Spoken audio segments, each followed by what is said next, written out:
Welcome to another video.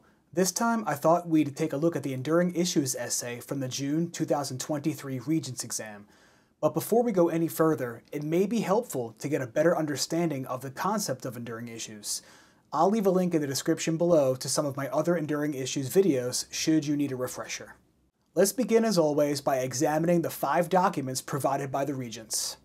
Take a look at document number 1. We should always begin by examining the sourcing information as well as the document title. This document was written by somebody named Stephen Auerbach, and it comes from a source called Politics, Protest, and Violence in Revolutionary Bordeaux, 1789 to 1794. The rest of the sourcing information tells us that this source appeared in a collection of works called the Journal of the Western Society for French History. If we look at the top, we are told that Bordeaux is a city in France.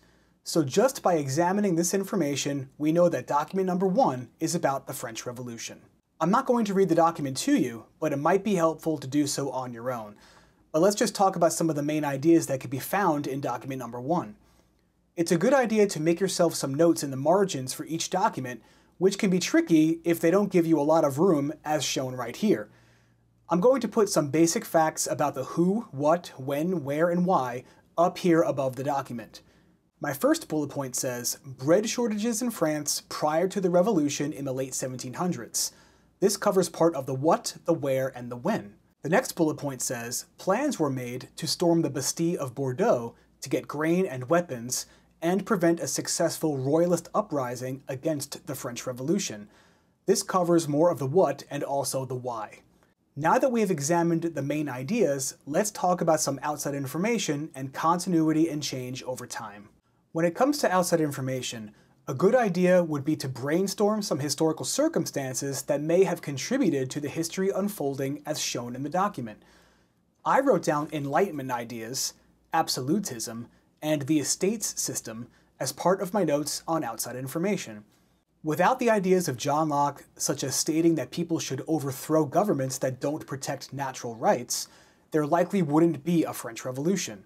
The absolute power of King Louis XVI denied people the right to democracy, and the inequality of the estates system was a leading cause for why members of the Third Estate decided to rise up against the king. If you were to write a body paragraph about this document, it would be a good idea to weave these pieces of information into your discussion.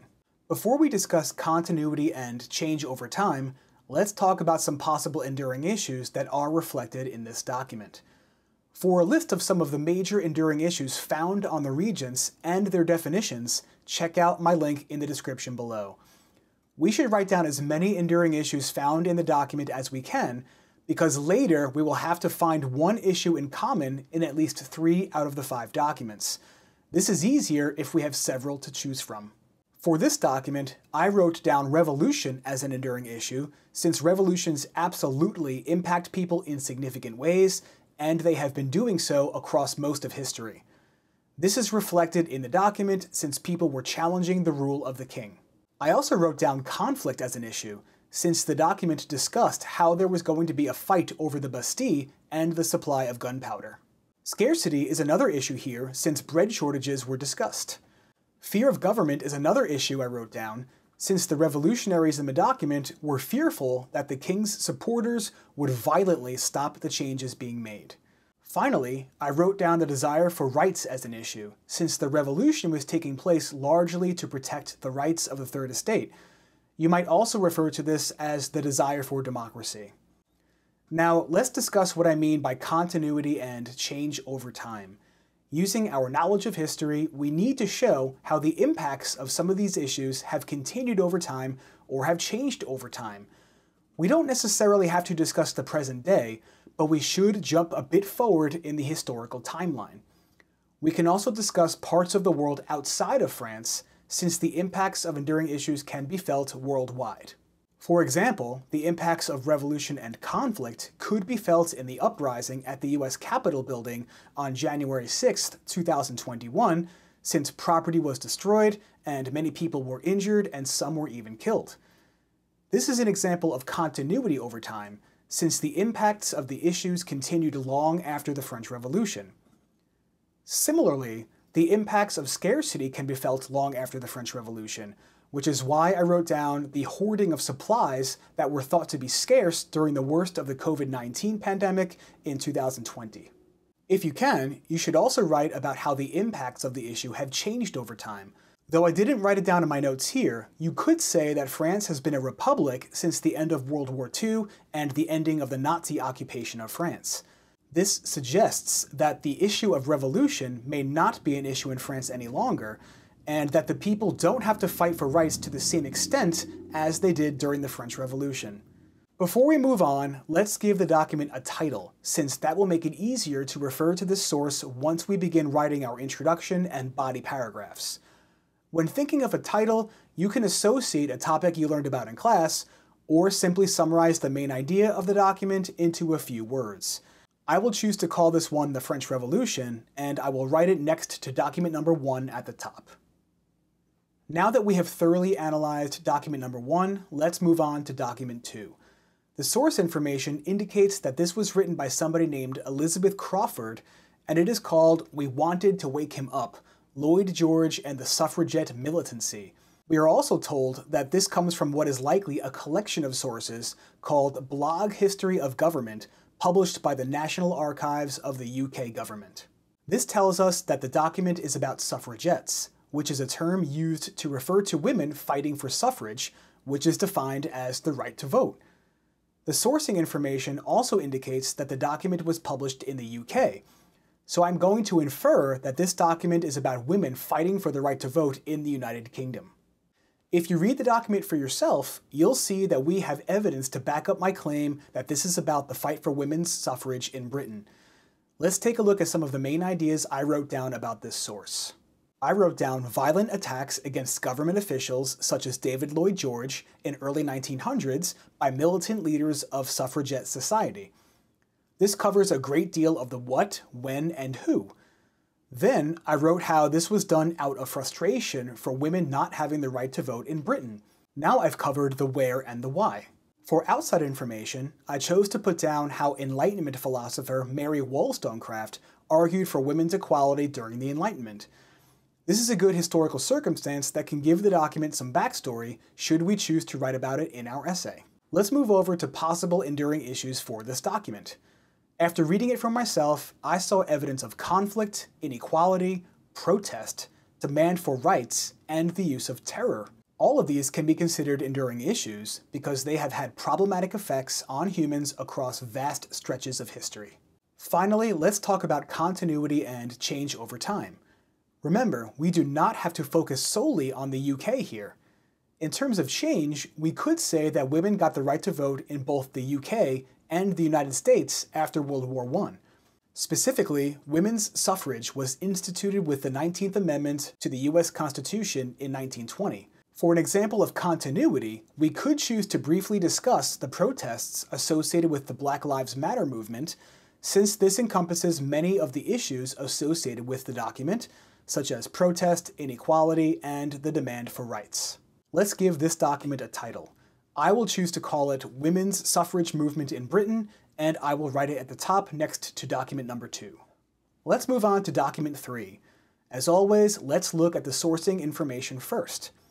This is a document called Argentine Mothers Marching for Justice, which was written by Vladimir Hernandez and published by BBC Mundo in April of 2012. This doesn't tell us much, but we can at least infer that some kind of protest took place at some point in Argentina, which is a nation in South America. If you read this document for yourself, you will find some of the main ideas that I wrote down underneath the document. I put down that in the 1970s, a military government led by Jorge Videla repressed left-wing activists in Argentina. This covers some of the who, what, where, and when. I also put down that many people were arrested, kept in solitary confinement, or disappeared. This is more of what happened in the document. Finally, I wrote down that this led to a protest movement by the mothers of the Plaza de Mayo, which is again more of what happened in the document. This document doesn't clearly tell us why all this took place, so that gives us an opportunity for outside information. So let's get into the outside information we can associate with this document. I put down that during the Cold War, there were efforts to contain communism. If you don't remember, containment means prevent the spread of communism. This document mentions the repression of left-wing activists, and communism sits at the far left of the political spectrum. Remember, the Cold War efforts to contain communism took place in many parts of the world between the end of World War II and about 1991. I also put down that Argentina's military government had initially been supported by the US due to its firm anti-communist stance. It's important to note, though, that this support was quickly withdrawn once we knew about the human rights violations that Jorge Videla's government was committing against the people of Argentina. For possible enduring issues, I put down protest, conflict, abuse of power, lack of safety, and the demand for rights. We should already be noticing how the first three documents have several issues in common. For continuity and change over time, I focused on changes that took place that are associated with the themes and issues in the document. For example, I included how protests caused the military government of Argentina to step down in the 1980s, and democracy was eventually restored.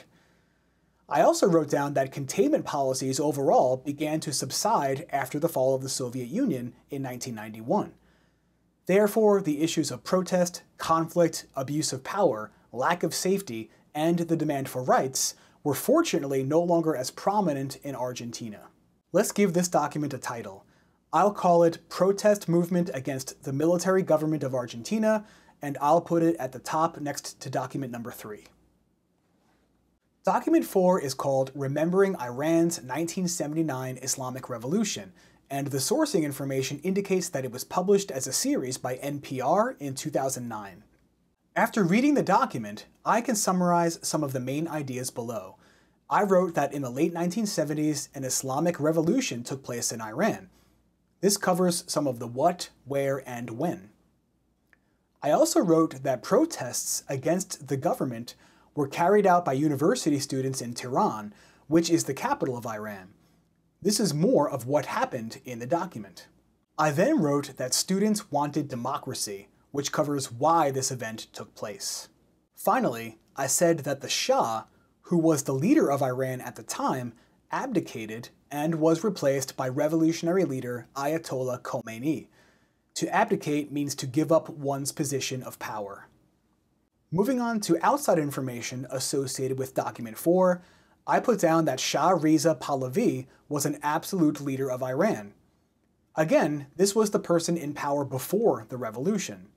It's important to note that he had absolute power because there is no democratic choice in this form of government, and the protests were fueled because of it. I also put down how the Shah was supported by the United States for being a modern and secular leader who provided us with a source of oil. Finally, I wrote how the Iranian students stormed the US Embassy building in Tehran and took Americans hostage.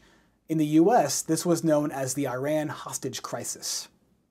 In terms of enduring issues, we can find evidence in the document to support issues such as conflict, protest, revolution, desire for democracy, and the abuse of power. Hopefully, you learned a lot about Iran in your class this year, which should give you some good information for continuity and change over time.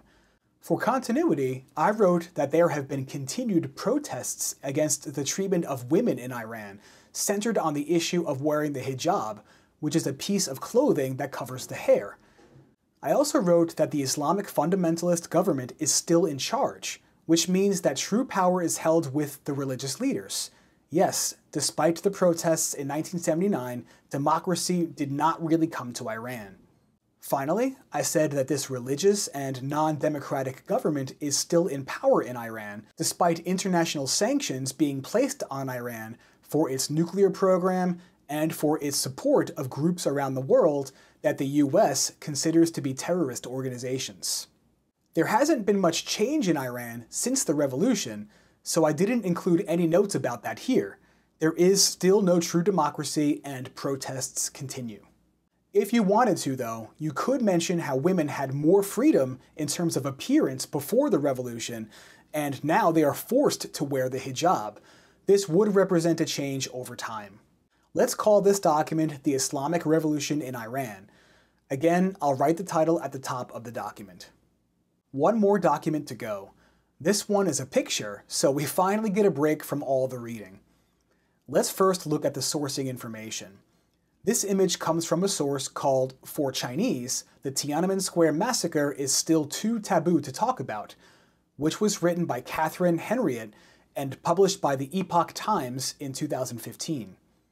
From this information, I can infer that some kind of atrocity took place in China. This document gives us a summary of what is taking place in the picture, and it says, waving banners, students march in Beijing near Tiananmen Square on May 25, 1989, during a rally to support the protest against the Chinese government. So in terms of main ideas, we don't really have a lot to work with here.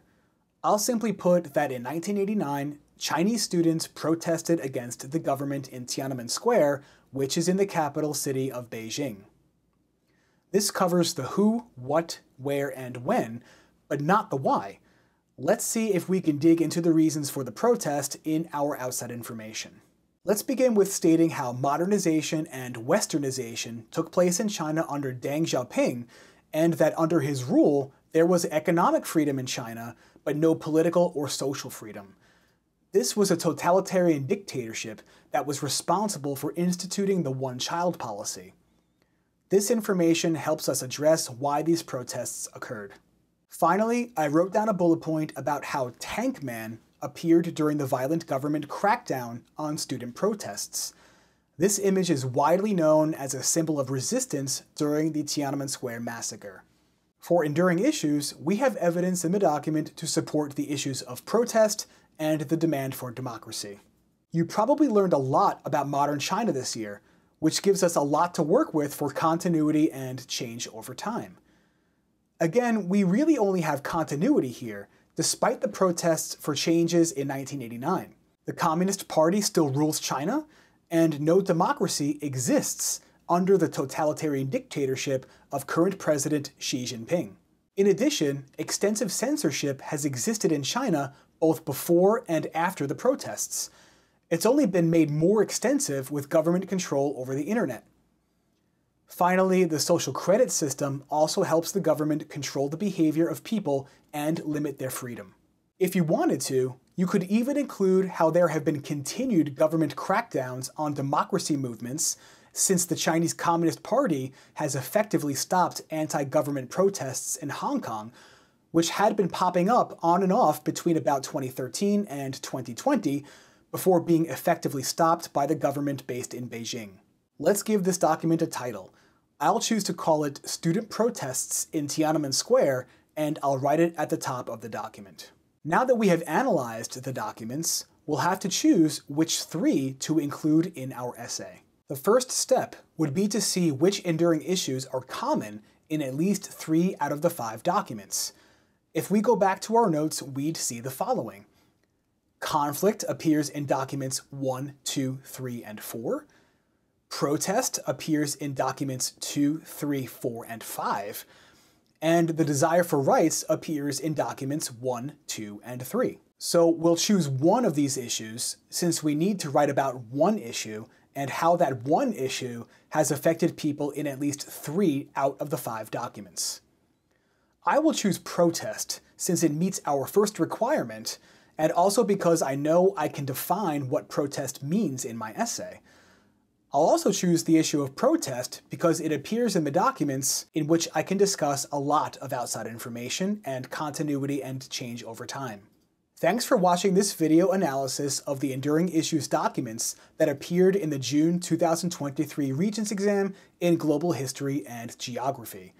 In my next video, we'll discuss how to write an introduction paragraph and a body paragraph centered around the issue of protest, so stay tuned for that. Please like, share, subscribe, and do all those YouTube things as I try to grow my channel and reach more students who need help with their reading and their writing. Thanks again, and I'll catch you next time.